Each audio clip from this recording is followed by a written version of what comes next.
Delusions of grandeur, insanity. Sure, there's plenty of that. But here's what you can also hear on the Nice Guys on Business. That's what happens. Any of our insecurities, about ourselves, we just look out there and we find a reflection of that. And we're like, see, I knew people thought that. But really, if we didn't think any of those things about ourselves, it wouldn't hit our radar. If it did, it just wouldn't even land. We'd have like an invisible shield. So it really is our own inner journey of loving ourselves. Oh yeah, I know who I am. I'm a dude playing a dude disguised as the Nice Guys on Business. Reach in there and grab my wallet. It's the one with bad motherfucker on one side and the Nice Guys on Business on the other. Go from where you are now to where you could be. Get expert tips to grow your business, to be more productive and more efficient, whether you're trying to build influence, grow your community, or make it rain. Best-selling author of Nice Guys Finish First, Doug Sandler, can lead the way. The Nice Guys on Business is produced by Turnkey Podcast Productions. Now, here's your host, Doug Sandler. Nice Guy community. So get this. Finally, someone today I'm going to share the F-bomb stage with. As host of the way cool show called Get Fucking Real, she holds no punches back and straight talks you to live with no regrets. That's right. Lisa Cherney has been mentoring a millionaire entrepreneur. That is a lot to say here. Mentoring millionaire entrepreneurs. That's a lot of four-letter words. You could do it, Doug. I believe in you. I can. I've been doing my four-letter word push-ups.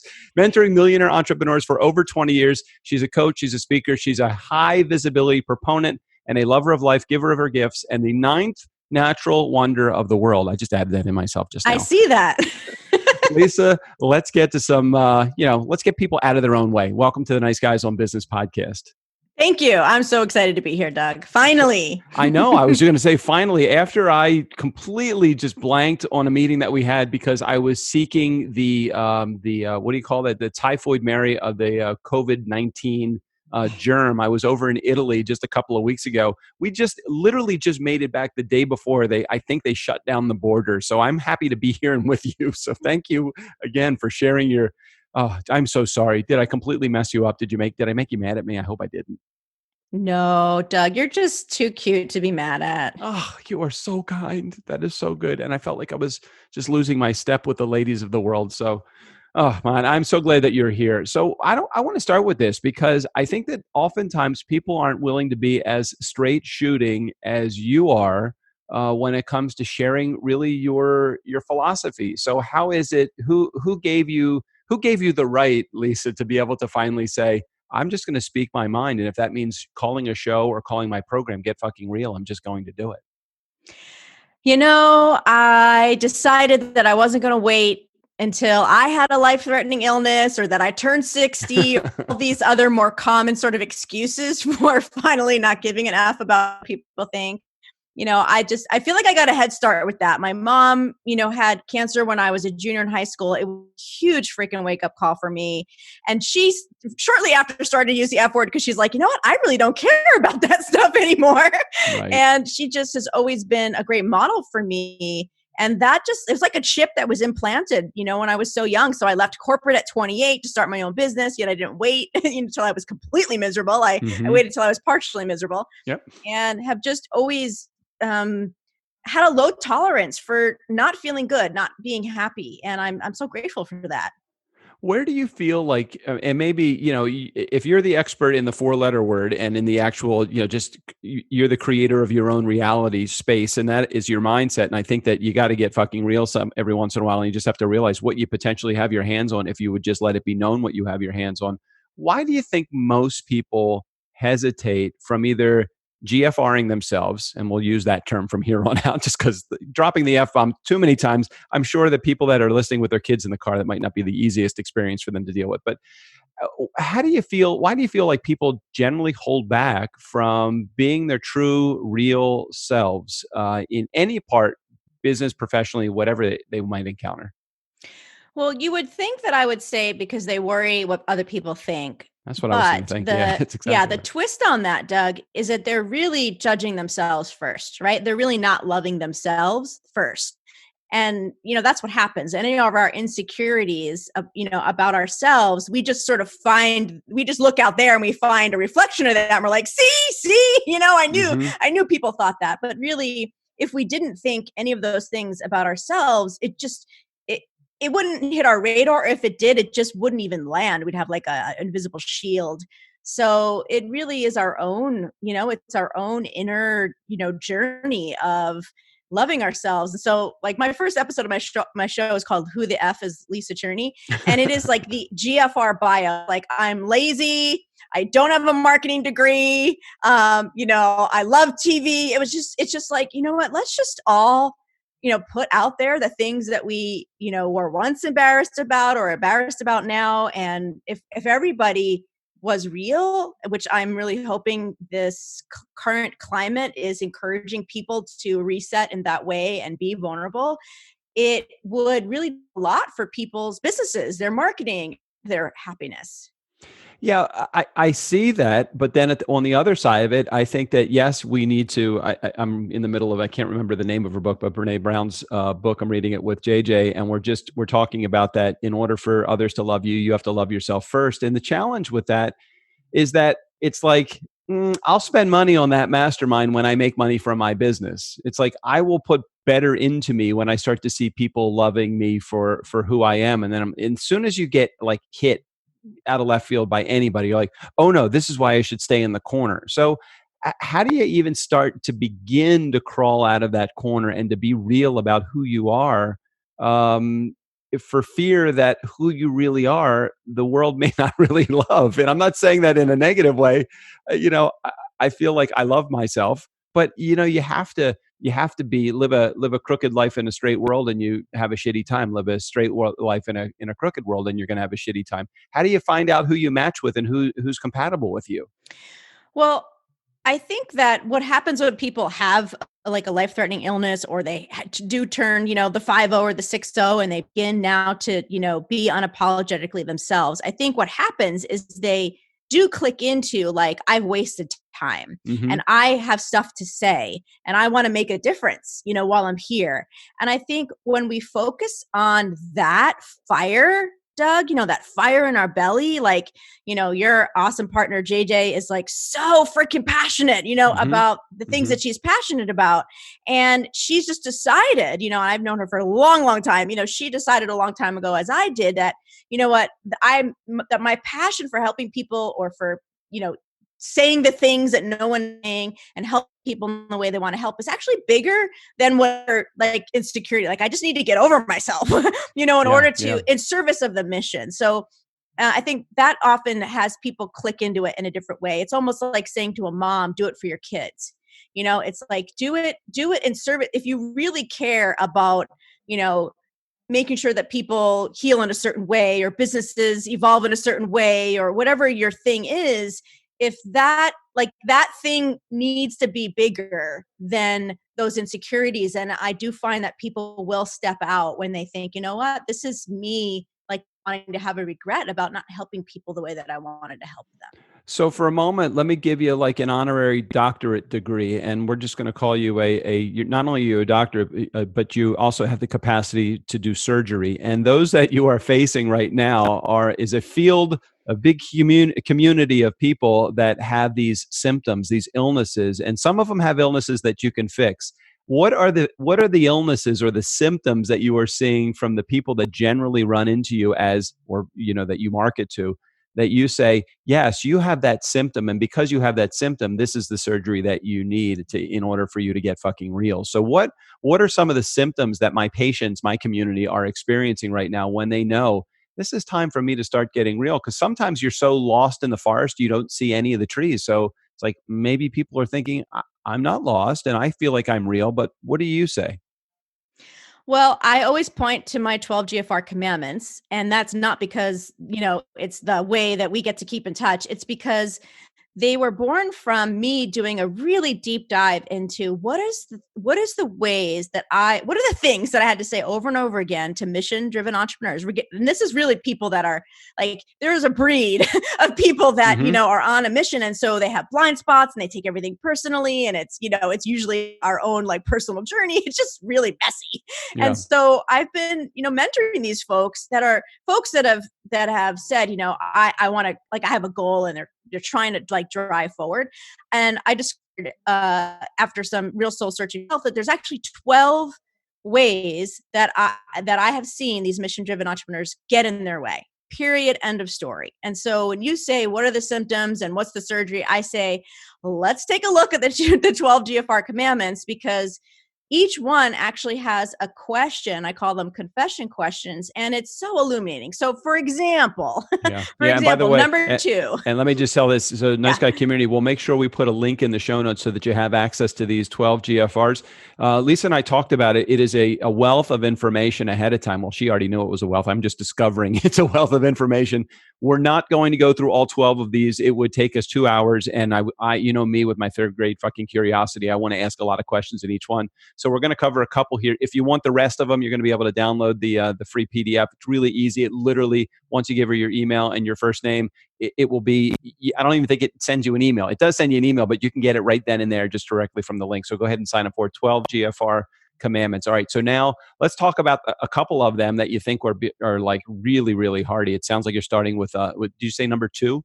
Yes, I was going to start with number 2. Now, I want to tell everybody there is no order, and the idea is not to do them all. So that's why we're not going to even talk about them all, because it's one of those things where you read them, you're supposed to read the confession questions, and then just see which one hits you in the gut. Like which one you're like, oh, she nailed me on that one. Shit, you like nailed me on like many of them. As I'm looking at the list of the 12 right now, I'm like, I'm going to go with 10 of these. So which one do you want to? Do you want to talk about which one is hitting you? No. Well, I do like the one that you were going to talk about is what doesn't feel good. But some of the other ones are where am I holding myself back? Number 12. That's like, I want to talk about what doesn't feel good, and then I do want to talk about if I have my choice, where am I holding myself back? Because I think that's where so many of us deal with. Yes, absolutely. I love number 2. So GFR commandment number 2 is let go of what doesn't feel good. Right. So this is, think of the context of me mentoring 6 and 7 figure mission-based folks for all these years. And they come to me and they're like, Lisa, I have this marketing or sales problem and I want to leverage and I want to systematize and I want to launch. And I'm like, no, wait, hold up.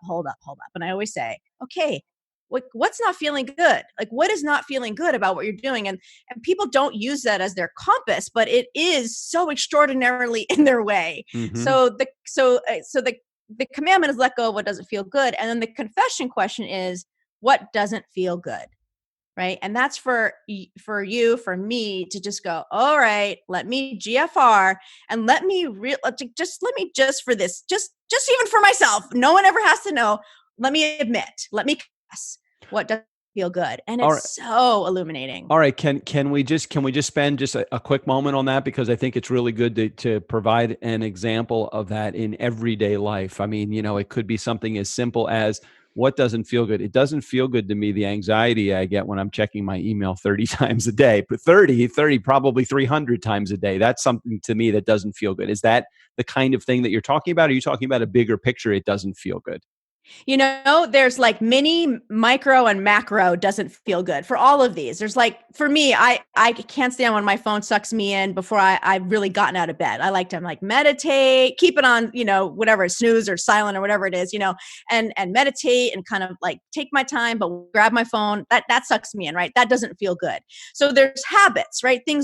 Habits that we've seen ourselves and now more than ever, we're adapting bad habits to cope with our emotions. And so that would be like, I would say a micro doesn't feel good. Like a macro doesn't feel good. The partner I'm with is not feeling good. This product that I'm putting out there, even though people love it, it's super successful, it doesn't feel good to me anymore.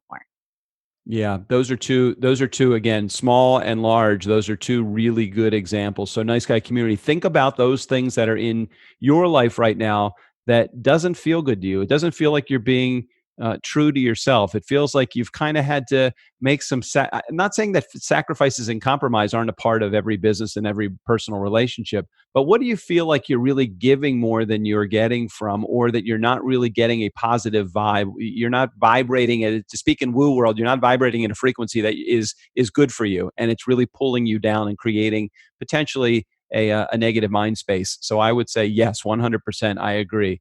Anything you want to add to that? Or you want to move on to another one? I love. First of all, I want to acknowledge your woo-woo. That was pretty awesome. I would have said something similar. Thank you. It's true, right? I've learned a lot from JJ. You have. I love that. I'm so proud of her. It's just true. And here's the thing: as a mission-driven entrepreneur, like there is very little leeway for being successful and feeling good in your business and having things feel crappy. Like they're just, and that's the thing that I think people are in denial about, Doug, is just that how many layers or how many aspects of things around them are not feeling good that they're tolerating, which is commandment number 1. Confession question is, what am I tolerating? Mm-hmm. That then has them not be able to make good, whether it's intuition or actually, all of these things sort of cloud our judgment. Yeah. And just keep in mind, again, as you're listening to this nice guy community, let's say that you have an online course that really just, you're not happy with. It's not in alignment with who you are. It's different. Maybe it's going down a different brand path than you want to go down. It's really hard to promote something that you don't believe in. And forget it if it's a course or if it's an entire coaching philosophy. If you need to pivot or you need to change, be patient with yourself while you put those plans in place, but understand that ultimately your attitude is going to control the results that you have. And if you have a bad attitude about something, or you don't believe in it, or it doesn't feel good to you, your business and your personal life could suffer from it as well. So just keep that in mind as you're going through this. So that's very cool. I love that as an example. And you did throw in a little bit of number 1, what am I tolerating? Don't want to get into that one because I think that could take me down a complete rabbit hole that I don't want to go down. But I do want to spend a moment while we have a few moments to go. Number 12. So you want to talk about where am I holding myself back? Yeah. So the commandment is find where you're holding yourself back and do whatever it takes to get out of your own way. So that's the commandment. And then the confession question is, where am I holding myself back?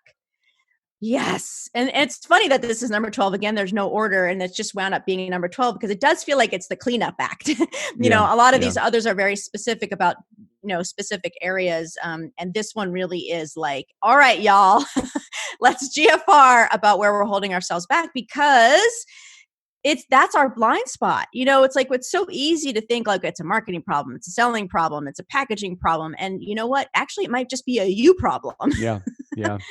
Yeah. And keep in mind as you're going through these 12 or any number that are in there, that this is an advent calendar for potentially for your next 2 weeks, or a little bit shy of 2 weeks. And I think that if you put your thought to it, you could probably create several commandments of your very own and take an entire month and do a little self-assessment through the course of the month. But you at least have 12 of those days wrapped up in these commandments. I think that they're great. How did you decide, like, hey, this is the direction that I want to go? Were these common questions that you were getting, and you were seeing a common theme through the success and the people that were not getting fucking real with themselves, that they came back to these kinds of questions?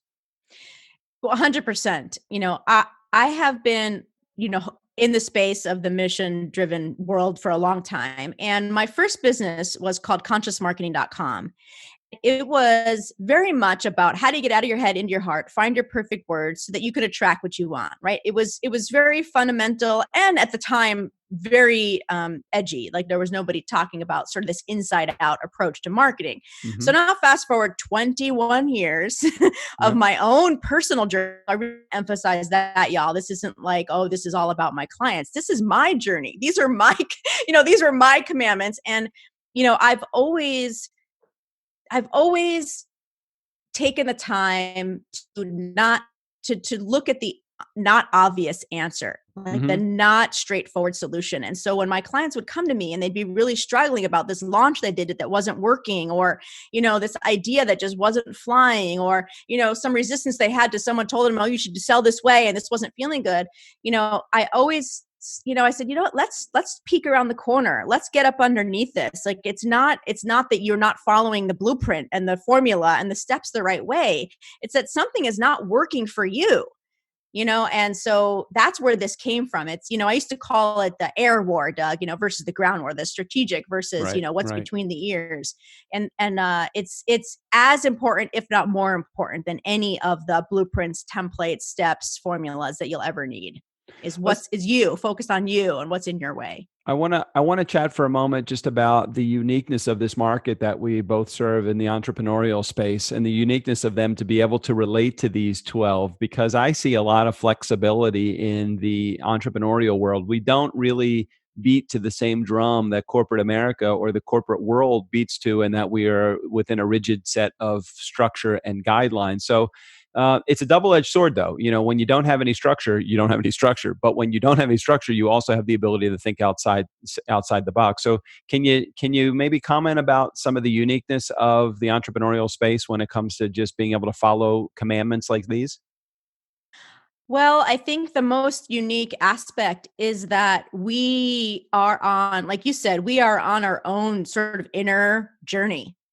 And we Mm-hmm. are outwardly serving. And when we cut ourselves off from allowing that evolution, that's where I think the most struggle comes. I used to say in my conscious marketing days, like, now you have a system for getting at your own words. So as your business evolves, so does your marketing. Well, I think that is the plight, of the entrepreneur is how do I honor like my own personal evolution of like, oh, I don't want to work with those pain in the ass clients anymore. I only want to work with these clients. Oh, Yeah. that means that my marketing needs to change and my product to change. But the first knowing of like, I want to evolve who I'm working with, that's like an inside foundational thing, but it has huge implications for the external presentation of your business. So you spend a second talking about the all the changes that are going on in the world today. Obviously, we're doing this in the middle of this virus crisis that's going on. And what is the hope in your mind that we all come out on the other side, aside from everybody coming out of this healthy, which we all definitely want? What can we learn about these past couple of weeks, and I'm sure we're going to learn in the upcoming months about basically GFRing ourselves into a better place, whether from where we are right now? I think commandment number 3 really embodies what I hope for the planet right now, which is don't worry about being normal, proper, or polite. Yeah. Right? It's like life is too short. Like, life is too precious. Like, I hope that this gives us a context to have us get over ourselves so that we can actually stand, so strongly on our box and shout from the roof the thing that we want people to know. The question for that one is, where am I not speaking my truth? And it's such a universal challenge for everyone. And I really hope that this, is giving people a reset. I hope the same. I really do. I hope that people can walk away from this with the positivity instead of the fear and the anxiety that is being created by the media. And I'm not blaming it on the media. It's also how we receive the media too. You have the right to watch a TV program that's giving you, facts and correct information, and you can still not freak out about it. So, if you don't want to turn off the news, don't turn off the news. Just interpret it differently. Seeing this as, I look at things as there is something positive to be gained from what is going on. Maybe it's I should probably take a pretty hard look. Am I getting fucking real with my life, with my career, with my relationships? What really is important to me? What am I tolerating and doing that doesn't feel good? Where am I holding myself back? Just the ones that we spoke about. And where am I not speaking my truth? And I think all of those things are so very important as we go through this process. There's got to be something good that's coming from this. Do you see the same thing? I do. I really, really do. I mean, I'm looking, I have my husband who's home and hanging out. My kid is home. We're cooking dinner every night, which in my house is a complete anomaly. Yeah, same here. Same here. It's like, how could that not be good? My kid is getting self-management skills and supposed to do chores around the house before, because everybody that I have, my wonderful gated life is now back on my plate. Right. And Right. and I just think I'm focusing on good things, and that's got to shift. Those little things add up to big shifts on this planet. I truly believe. Yes, I so appreciate you sharing everything that you have shared today. You're inspiring just to listen to. I know your podcast is the same way. I've had a chance to listen to a bunch of the episodes, and I'm glad that it got off the ground and is working full steam ahead. I think you're where, as of the recording of this, you're like 40 some episodes in or something like that. Yeah, I think we're close to 50. And I want to thank you and publicly for all the support that you gave me when I was first like my tiny toe into this journey, and you gave me such great advice and held my hand. And I'm so glad that you're doing that for podcasters. It's such a great service. My pleasure. I'm glad I was able to do it. I thought it was more of I kicked you in the ass. I wasn't sure it was any advice that I gave you other than, yeah, shit happens. You're going to get booted from Apple Podcasts if you have the term fuck in your title or something like that. I'm no, they didn't like the word prostitute. That's a whole nother show. Oh yeah. Well, we Strick and I have talked many times about creating the sub show to the Nice Guys on Business, which is going to be Hookers and Blow. And it actually is a sales podcast about how to hook customers and blow up your pipeline. So we really don't know if we're going to release it, but we're thinking that let's just screw around with everybody and see. You just have fun talking about it. I totally do. Thanks for Lisa for being on the show. We appreciate your message and for being here. You're very welcome. Nice Guy community, never underestimate the power of nice. Again, special thanks to Lisa Cherney. All of her information, including access to her podcast, access to her commandments, they'll be right there in the show notes. You know you want it. Just go over there and click the button. Thanks for being here again. Steve O'Brien, go ahead and take us out of here. For the Nice Guys on Business, I'm Steve O'Brien. I would have gotten away with it too if it weren't for you meddling kids.